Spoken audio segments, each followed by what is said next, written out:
আমাদের মহাযাত্রা। রাতারাতি ব্যাপক রদবদল ঘটেছে বিএনপিতে। ৯টি কমিটি বিলুপ্ত এবং দলের গুরুত্বপূর্ণ পদে পদোন্নতি।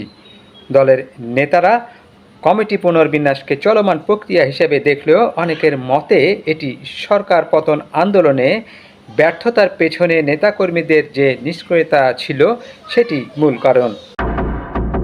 তবে এই রদবদল ও যোগ্যতার মূল্যায়নের পাশাপাশি আগামী আন্দোলন কর্মসূচিতে অনুপ্রেরণা হিসেবে কাজ করবে বলে মত বিএনপির উচ্চ পর্যায়ের নেতাদের।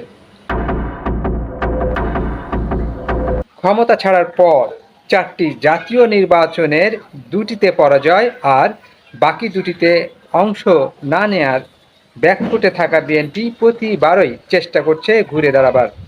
সরকার হটানোর আন্দোলনে ছন্দপতন ঘটায় দলটি কৌশলে এনেছে ব্যাপক পরিবর্তন। দলীয় নেতাকর্মীদের সঙ্গে নিয়ে জোটগত কিংবা যুগপৎ আন্দোলন করলেও কাঙ্ক্ষিত লক্ষ্য অর্জনে সফলতা আসেনি বিএনপির ঘরে। প্রতিবারই আন্দোলনের ব্যর্থতার কারণ খুঁজছে দলের হাইকমান্ড। নেতাদের অবস্থান বদল করেও কোনো কিছুই পরিবর্তন হয়নি দলটির।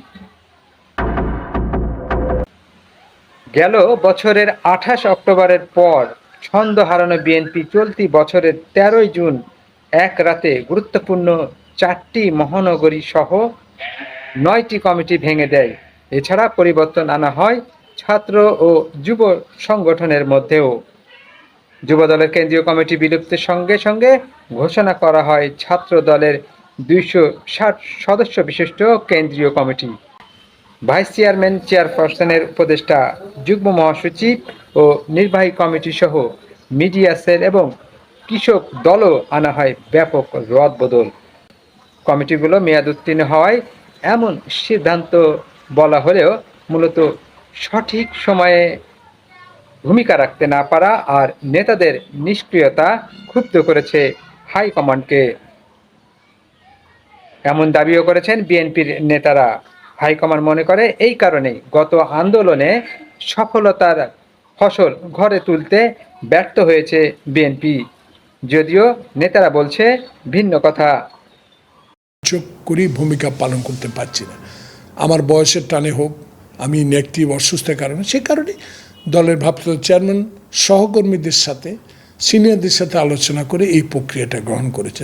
ব্যর্থতার দায় নয়, বরং নতুন করে আন্দোলনের কৌশল নির্ধারণ করে লক্ষ্য অর্জনের উদ্দেশ্যেই দলের মধ্যে এই পরিবর্তন বলে মত দেন যুগ্ম মহাসচিব হাবিবুন নবী খান সোহেল। নির্দিষ্ট মেয়াদের শেষ হলে পরে নতুন করে কমিটি করতে হয়, এটাই তো নিয়ম। তিনি বলেন, কর্মসূচিগুলো যারা ভালোভাবে পালন করেছেন তাদের মূল্যায়ন করতে হবে, আর যারা ভূমিকা রাখতে পারেননি তাদের সেই অনুযায়ী ব্যবস্থা নিতে হবে। এটাই তো রাজনৈতিক দলের কাজ।